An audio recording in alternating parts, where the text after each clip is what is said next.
وَيَبْقَى وَجْهُ رَبِّكَ ذُو الْجَلَالِ وَالْإِكْرَامِ آمنت باللہ صدق اللہ العظیم۔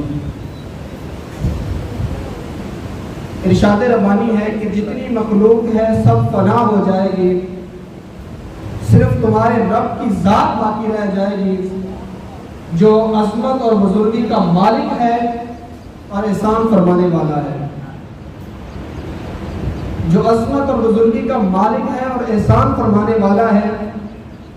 سامعین کرام، مرنا تو سب نے ہے، مگر بعض انسانوں کی موت کے بعد اللہ تعالیٰ مخلوق میں ان کے تذکرے اور ان کی محبت کو باقی رکھتا ہے۔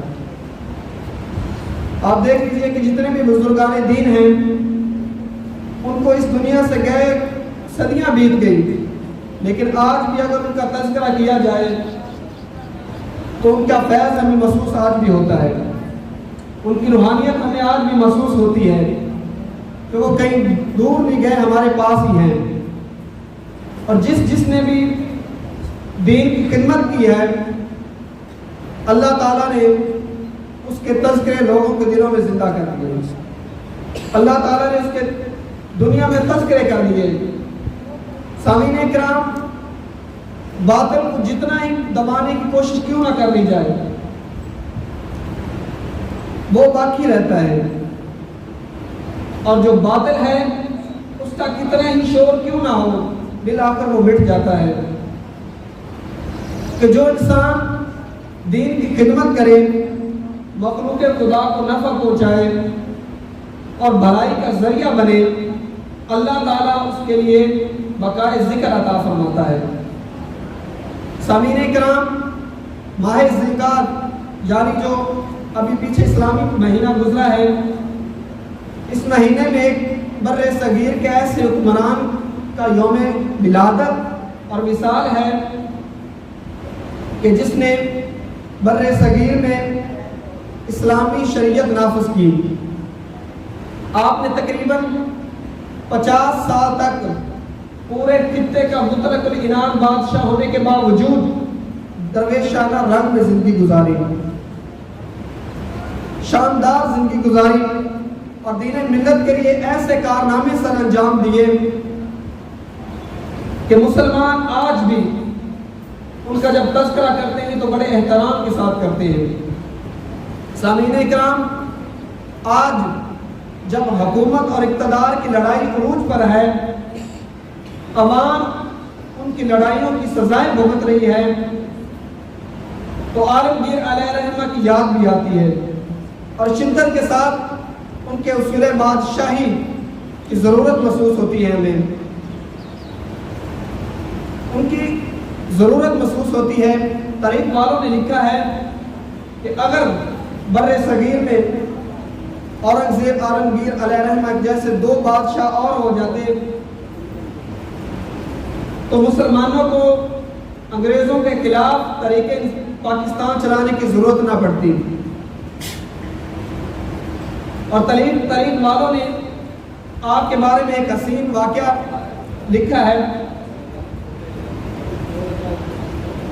وہ لکھتے ہیں کہ ایک دن اورنگزیب عالمگیر علیہ رحمہ اپنے محل میں آرام فرما رہے تھے تو کسی فریادی نے اپنی فریاد پیش کرنے کے لیے محل میں لٹکی ہوئی زنجیر کو ہلایا۔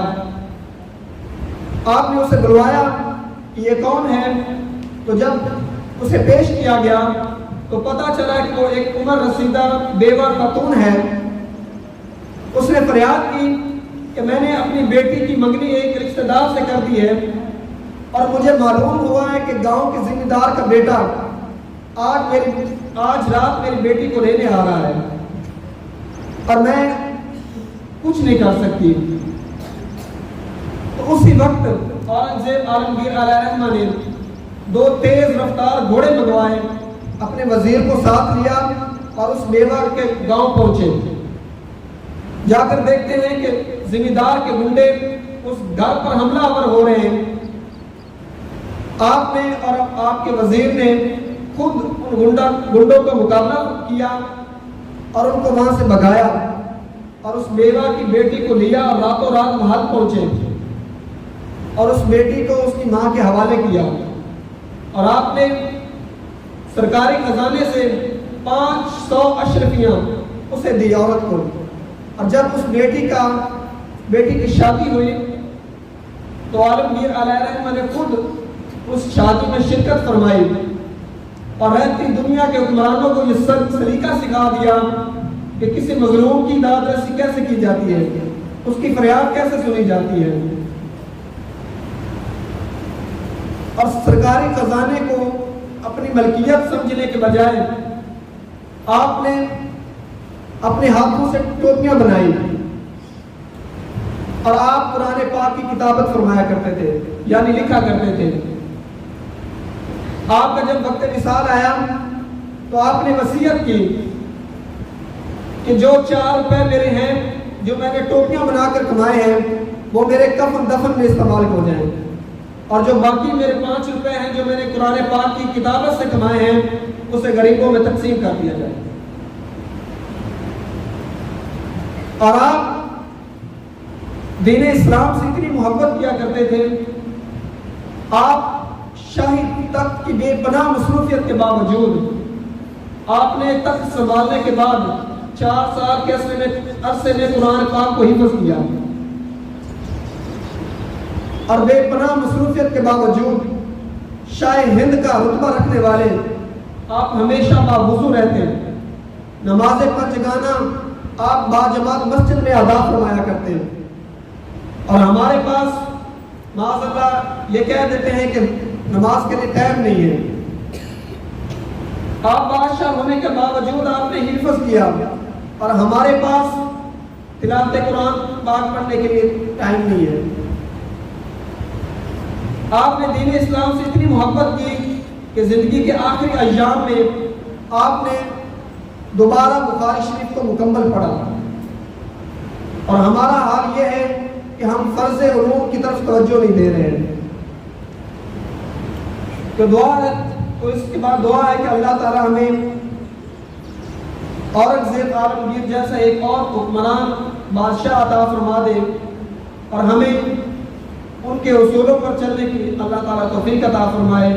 وما علینا الا البلاغ المبین۔